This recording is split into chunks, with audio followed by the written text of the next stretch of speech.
Welcome back, and today we are flying out the F-111 Aardvark. If you are wondering what to buy on the sale, feel free to use the video that I published yesterday, and also make sure to get your decal, so use my code in the description. But the F-111, this thing is pretty straightforward, and that is not a pun on how you fly this thing. It's incredibly quick. It's also a massive boat, it handles like the Titanic, and as you can tell, you can easily just ram people out of the air without suffering from a minor inconvenience. I'm terribly sorry, I totally slammed him out of the air. But the F-111, how are we gonna be flying this thing? I'm actually gonna be playing this thing as a semi-bomber. I will be equipping the bomb racks in the middle pylons. This ensures that we can still sweep the wings back while still having enough bombs to essentially take down two bases. You won't completely kill them, but you'll see in a second. It kills them for the most part. The main issue of this plane is gonna be the speed bleed together with the fuel consumption. Right now I'm using the half afterburner stage. You do this by going to 100% and then using your scroll wheel by ticking it up until you see that the afterburners go on, but you can tell by the fuel that is not getting consumed as quickly. So you still have the thrust, not as much thrust as full afterburner, but you're kind of sitting in between it. And this is great because this makes it so that you don't burn as much fuel. The issue is that this thing bleeds a shitload of speed anywhere above 0.9 Mach. You're gonna see throughout this video, if you even look at your rudder, if you even look at your ailerons, or if you even think about them, you are gonna be losing a lot of speed. If you go Mach 1.25 and you do like a 180 degree turn, you will be below Mach 0.9. You cannot just hold your elevator down in this, you will lose too much speed and it does not have the acceleration to get back up to speed. And if you do need to get back up to speed, you need to use full afterburner, which is going to absolutely burn through your fuel. You want to avoid this. Best case for me, I like to go for the bombings on the left or on the right, and then just kind of loop in behind the enemy team, and as you can tell, it works out quite nicely. Let's take a look at another issue of this plane. Yes, that is a massive skill issue on my part, but this plane is also just absolutely insufferably bad to aim. Now we run away from that guy, he gets intercepted by someone else, we don't get the kill. And I'm gonna be running for the rest of the match. Not exactly stellar gameplay. I'm gonna try to edit this video as much as I can, but I also want to make sure that you understand just how painful it really is to fly this thing. Don't get me wrong, it's pretty decent at 10.3. The issue is that the second your team collapses, or the second you are in a 2v1, or if you are just getting focused, you're basically out of the match. Because people for some reason just really like chasing you, despite you going like twice their speed. A nice thing that is on this plane, however, is the MAW, and this is gonna be a missile alert warning or whatever the fuck it's called. I don't really know if that's the abbreviation, but it warns you of incoming missiles. It's gonna flash on your screen with like a beeping sound, just a little bit like the old missile warning system. It says missile is launched. The thing is, you can hear it right here, you can see it. The issue is if you turn the MAW on, or if you keep it on I should say, it's going to dump your flares without you pressing anything. Now if you are not looking around and you're looking for going for the base, bombing and then RTBing and going back and doing it all over again, you can keep this on. But if you want to stay in the fight, if people shoot rockets at you, if people shoot bullpups at you, or basically anything that even remotely resembles a missile, it's gonna be dumping its flares and you are gonna be out. It does have 52, it dumps 2 at a time, and they are large caliber, they are pretty good. However, if the MAW starts dumping flares, you're gonna be out quite quickly because it spams it like it does in something like the K50 or the K52. You should be somewhat familiar with how that looks. And yet again, look at my speed. I know I'm going vertical, but with this thing, like normally when you have a plane that's this fast, it's the fastest plane on the deck right now, and it's at 10.3. If people are on you, you can simply run away from them and ignore them and just kill the team as you are flying through it. You can't do that with this thing because if you pull lead on someone, you're gonna be too slow to retaliate.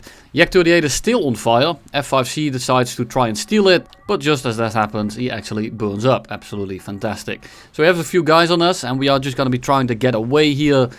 The issue is that there are multiple people around, and the Mirage on our right is gonna go for us. So now we need to turn a little bit again. We are going 0.07. We do a little bit of a turn, 0.03. Keep an eye on the fuel consumption. We are going full afterburner right now, and it burns the same as the F-14 basically. And you are going to be out very quickly. Need to turn a little bit. You can keep it at Mach 1 just fine, but anything above it is essentially not going to happen. We have a little bit of room here to start diving out and get some speed back up. We are getting away from the Milan now, but he's getting incredibly close. Luckily, I already shot both of his missiles off. I'm going to use the terrain a little bit to make him turn as well. It's also a delta. He's going to lose a lot of speed. We dive out and eventually we finally get away from him. Now we have an F5C on us. He's shooting at us from like 1.3 kilometers away. He keeps spraying until he finally breaks off. And I'm just speeding this up so you have an idea just how long this takes. Look how long my turn is, how wide. This is times 4 speed. So how slowly I turned and I still went down all the way to Mach 1. I know I'm just a broken record at this point, but that's the issue with this vehicle. Now if you try to fly this thing with a full bomb load, the wings will be swept forward. And you will rip your wings off at like 1050 or like 1100, something like that. You can fly around without wings, but I don't really advise it. Look at my speed, 1.11. We shoot someone, we pull a bit to the left to go for F5, 0.97. With that little amount of movement, my speed has disappeared. And I'm gonna stop repeating myself on that now. But I hope you just understand how bad that makes it. When it comes to the 1v1s and just kind of doing your thing like we did on the dev server, it's okay. It's actually quite decent when it comes to like the 1v1s and just energy trapping someone. Because you can energy trap them by flying straight, pulling up slightly and just putting all of that speed into altitude. And from that point you can just kind of energy trap them. And if you are at like Mach 0.8, you can maintain that quite nicely. The retention at lower speeds is actually quite alright. It's also a gimmick of the swing wing design, and you can tell by the swing wing, it kind of looks like a triangle. It might resemble a bit of a delta wing design. It pulls a lot of AOA, it doesn't turn that well, and it bleeds a lot of speed. And it's the same thing with the MiG-23, for example. When you swing the wings all the way back and you start maneuvering, it also doesn't retain its speed at all, and then with the wings out, it retains it quite nicely. So it's just kind of a gimmick that you can expect from these planes, but you really need to be aware of it. I also tried running this thing with max tank, and you go from 1 hour to 2 hours and 15 minutes. And yes, you can now full afterburn throughout the entirety of the match. However, you are now so heavy that your full afterburn basically makes you accelerate the same as it would with half afterburner with 40 minutes of fuel. It's a little bit of an over-exaggeration, but it just doesn't work. We need a fuel slider on the plane like this, put it on like 1.5 hours, and then you can afterburn for quite a decent amount of the game. And this is going to eliminate the issue that you have with the high-speed speed bleed, because you can afterburn a bit more and you can now accelerate a bit quicker. We swing the wings out, we slam the elevator, we go about 750 kilometers an hour, which is, funnily enough, about the speed where this thing settles in at. It doesn't really matter, the tornado is crippled, he doesn't really seem to be doing too good, and he thinks about just landing right in front of me. Doesn't end up really working out for him, and then we go head on with a J8B, and we only have 2 minutes of fuel, which means that we have like half a second on afterburner. So we swing the wings out. I try to not actually afterburn, because I'm gonna bleed all the speed at this stage anyway, might as well not even bother. And now we are at 500, I can actually kind of try to kill him. Insufferable aim yet again, it's also kind of far back. You see the nozzle on the bottom is directly on my cursor, it's kind of far away. And he goes underneath us, he takes a bit of a wrong turn, we drop the flaps. And we kind of get to kill him right here. With the flaps down, it pulls quite hard. But keep in mind, you are going to lose your speed very quickly. And you are going to be a bit of a sitting duck. The plane is pretty decent and something like a raid fight. But the second you try to go vertical at all, you basically just turn yourself into a shit brick house. This thing is not good in the stall. This thing is not good at severely low speeds. This thing is pretty decent overall when it comes to the medium-ish speed, so like around 750 to 500 kilometers an hour. If you sit at about that range, you are going to be completely fine. And here it's more base bombing, but our base gets killed just before we drop our bombs. But it's okay, it's more about the showcase purposes. I don't really need the OP anyway. Then we try to turn in, make sure we flare that missile. We don't even get the MAW, might only work from behind, I'm not entirely sure. And we fly towards the middle of the map, but nothing really happens. We do get an assist on an Su-25, but that's about it. Then we make one pass throughout the middle of the map. We try to turn around, and you can tell by the tickets as well as the fuel that quite some time has passed, about 3 to 4 minutes. And we get on the F4F, and this is basically the only case where the AIM-9B is useful. However, the first one was about 5 meters short. This guy is, however, completely oblivious. We are at medium to high altitude.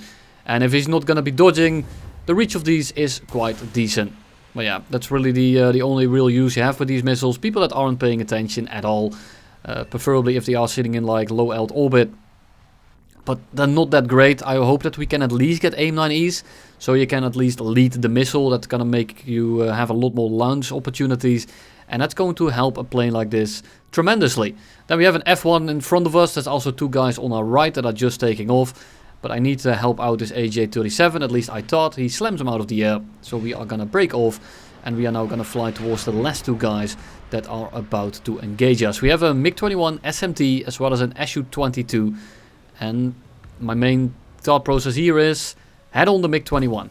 Now I think to myself, I have plenty of ammo, so I'm just gonna spray at him, miss everything. That's just the story of my life with this thing. I just cannot hit anything for the life of me. Now you can get a lot of aim gifs out of this video. It's probably the worst aim I've showcased since, well, ever actually. It's probably the worst one in general. But you know, I wasn't having my day. And this plane was just, it just isn't aimable. And on top of it, the gun, the Vulcan with 2000 rounds I might add, it doesn't do damage at the moment. I tried air targets, I've tried stealth, I've tried ground targets, I've tried default. Nothing seems to work. And it's kind of annoying. We go for the first shot, we miss it. We turn after him because he's on the F-105. So I think to myself, maybe I can actually ride this guy's ass. Maybe sniff him a little bit. But he notices what I'm about to do and he starts diving out towards his teammate. Now we are diving after him, seeing if he can maybe out-accelerate him. But he is not having any of it. He breaks off. And the Su-22 is going to go for my random squad mate. So I am now able to get on his 6, but he notices last second as well. And that's going to make it so that we are not going to have a solution here. So I dive out. We are going to extend away again. And see if I can use my random squad mate here as a little bit of bait. So I can potentially see if I can slot in behind one of them. But the Su-22 is going to push me off. He's going to make it so that I cannot re-engage. And I'm going to try to turn back in here because the MiG-21 has quite a bit of separation between us. And I'm just going to turn around. Yes, I'm bleeding a lot of speed, but I want to get this head on with the MiG-21. Because I just feel like I need to kill him right here. So I'm going to shoot a lot more rounds this time. And I hit like one shot. But I think I killed him completely because he just instantly goes back to the airfield. I'm not entirely sure what exactly I damaged. But he is going to go RTB. And I hope that I can kill the Su-22 before he returns. Because I didn't have the... I didn't think that he was dead. And then I saw the Mach cone, so he's still accelerating as well. So I thought this guy is completely fine. I'm just going to leave him to his own devices. And then he slams into the ground. I'm not sure what happened there. But I'm going to take it. Now I can take the 1v1 with the Su-22. The Su-22 is the other swing wing here. Don't mind my aim in this one. Also take a look at how many times I actually hit this guy. So that's the first hit. But we are now Battle of the Swing Wings. And we turn a little bit better. However, the Su-22 has much better power generation, especially at these speeds. He's going to be out-energying us. And so we are going to try to kind of go downwards. Trying to pick up some speed. Use the combat flaps. They help tremendously at these speeds. They actually increase your rate.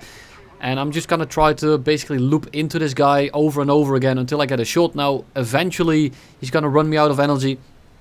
But he also takes very wide turns. I'm just trying to shoot here. It's not really going to work out. But, I mean, I have somewhat of an angle. Maybe the dispersion of the gun will hit him.